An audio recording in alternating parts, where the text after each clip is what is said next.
What's going on, y'all? Machiavelli Mills TV. So I'm looking at all the backlash Jonathan Owens, Simone Biles' husband, is facing from his comments he made during the Pivot podcast interview, right? He talked about how they first linked up because Channing Crowder asked, how you get her, man? And so he said they met on like this dating app, I believe that's for high profile individuals so that they don't run into any creeps. I think you got to get screened and stuff like that to be on that dating profile, that dating social media app or whatever. And so he said that he did not know who Simone Biles was originally because he's just not into gymnastics and he wasn't really watching TV, etc. Now, I ain't gonna lie, y'all. I was like, hold on now, hold on. I'm gonna say this. I don't watch gymnastics at all, but it was two people that I know. Gabby Douglas and Simone Biles. I really do. Why? Because the black community was celebrating them so much. Two young black girls doing their thing. Their names were always at the bottom of the ESPN ticker. Your mamas, your aunties, your cousins, your grandmama then was posting Gabby Douglas and Simone Biles up.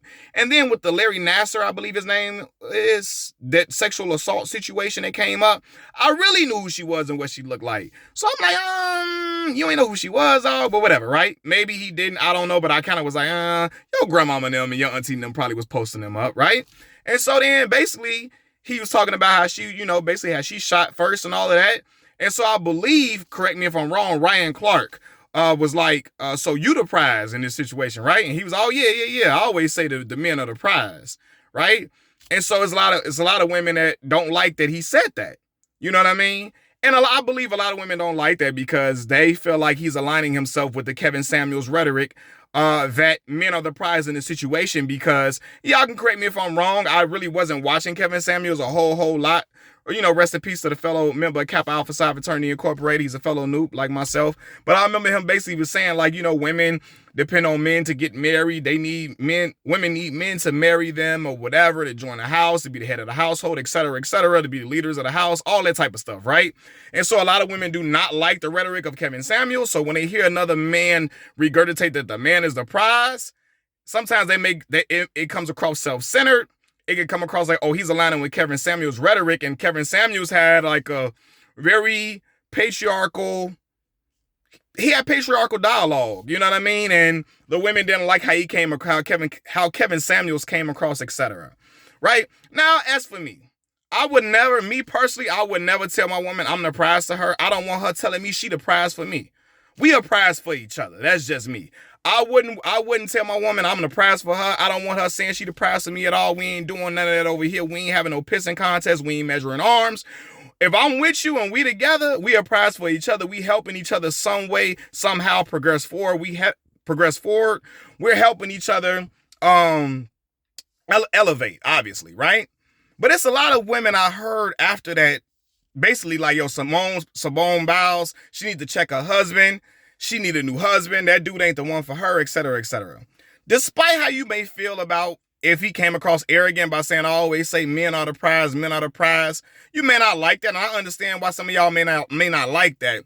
Trying to tell that woman she needs to leave him or get divorced or saying she should question her marriage, that's crazy because obviously the woman is smitten. Y'all saw how them eyes kept rolling all around. She's smiling from ear to ear, grinning like the goddamn Cheshire Cat on Alice in Wonderland. That shows me that woman is in love, and they seem to be obviously in love with each other. Hell, he married her. He got on one knee and got on bended knee and showed that ring. Now, some of y'all saying it looked like she's more of a fan of him than he is a fan of her because it looked like she puts him on a pedestal and she's in awe and she's of him and he looked like he would a fan from the pictures and all of that. Nah, man, I think some people are just different, right? Some women are super expressive about their love and they have admiration for their husbands. I've been around women who put their husband on pedestals, right? In a way that a Savannah James would, etc. Now, some would say, well, LeBron reciprocates that energy. Well, I'm sure Jonathan Owens, I believe his name is, he probably reciprocates that energy as well. You know what I mean? But maybe just not outwardly to the public in the way that Simone Biles does. But the woman is obviously in love, okay? And if he was a terrible dude to her, I don't think she would be. I'm sure she come from great people that can tell her, hey, to give her great knowledge and say, hey, great advice, that dude ain't for you. They obviously look like they're in it to win it and they're in love with each other. And some may argue, well, hey, he looks what's the word I'm looking for? He looks not aggressive, I'm sorry. He looks arrogant or whatever. Newsflash, y'all, it's some women that like dudes who got like an arrogant confidence to them. Some women like that, they find that attractive. And maybe she does. You know what I mean? Obviously, she likes it. She likes that energy he gives off. You know what I mean? And while it may not be for you, it probably is for her. You know what I mean? She looks like she likes that energy. She likes the bravado he brings. It probably is something that she is refreshing to her. And it is what it is. Now, I will say this, though, right? Because I often find it funny. I've seen a lot of relationships where men put their women on a pedestal. The woman really does not reciprocate it that much. And women are fine with it. It's like, oh, he's honoring his queen. He's cherishing his woman. He's cherishing her to the heavens above. They don't say, and they don't really require the woman to like, hey, why she ain't looking at him like that, right? Only time I've seen that is when we talk about Jada Pinkett and Will Smith. But I've seen examples of men putting their woman on the pedestal every day of the week, and the women don't really do it in the same type of manner publicly. But you know, they be like, oh, I love this for her. At least she got a man that cherishes her, that cherishes the ground she walks on. And they not requiring that woman to cherish the ground he walks on publicly. So you know, it's just like, man, I've seen, it's so crazy when I see a woman be cherished and put on a pedestal. It's some women that don't really care about if the woman is doing the same for the husband. They just want the woman to be put on the pedestal. But if the woman put the man on the pedestal, they like, wait a fucking minute now. Wait a minute. Because they've all been listening to this lingo or this rhetoric where you got to be with a man. If you with a man, he got to like you more than you like him or whatever. Like, you know, obviously them people, they're still married. They still being blessed. They smile from ear to ear when they see each other. They in love, man. And everybody love is not going to be, it's not going to be not rendered. It's not going to be, everybody love ain't going to come across the same. You know what I mean? So, but yeah, she's obviously smitten with that brother. Eyes rolling around. She's smiling. She like that energy he give off, you know, and some women may not like it, but she does. You know what I'm saying? So it's brothers that love mean girls. They be like, they talk crazy to them and all of that. They get turned on by it. It's not for me, but that brother might like it. Also, I'm going to say this, right?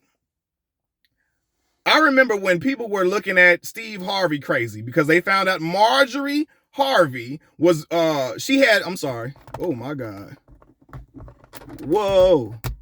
Sorry about that, y'all. Marjorie Harvey, she had babies by two cousins who were also drug dealers. She had babies by two cousins who were drug dealers, right? And people was like, yo, that's a red flag. She like dudes with money. She's into the fast life. She could be a gold digger. People were saying, why Steve get with her? Why Steve get with her? And women was like, y'all need to leave them married people alone. Leave them alone. He found maybe she changed her ways. They found each other. They found a match in each other. They're happily in bliss. Who cares about what she did in the past? Although having babies by two different cousins is trifling than a motherfucker. I don't care what nobody says. It's trifling and shiesty. Did she have babies by two of them? But I know if she didn't have babies by two of the cousins, she was dating both of them. When one went to jail, she was dating the other one. That shit wild within itself. And that's red flag behavior, and it's trifling. But people were still trying to excuse that and say, oh no, let Steve be happy with his woman. Let her live. Jonathan Owens wasn't out here doing stuff like that, and they want Simone Biles to leave him. You know what I mean? Like, listen, man, you can't have it both ways. If Steve should be left alone and in bliss in his marriage because he likes it, hey, let Simone be in her marriage and let her like it. I don't think the brother abusing her and treating her wrong or doing her dirty or none of that. I think she coming from a good family that she'll recognize that shit and check it. But yeah, that woman liked that man. She pursued him for a reason. They in love with each other. They still together in an era where people marriage don't last a year or 2 years. They still happily together. Let them live, man. Y'all got to cut that out. Stop wishing divorce on people. Peace.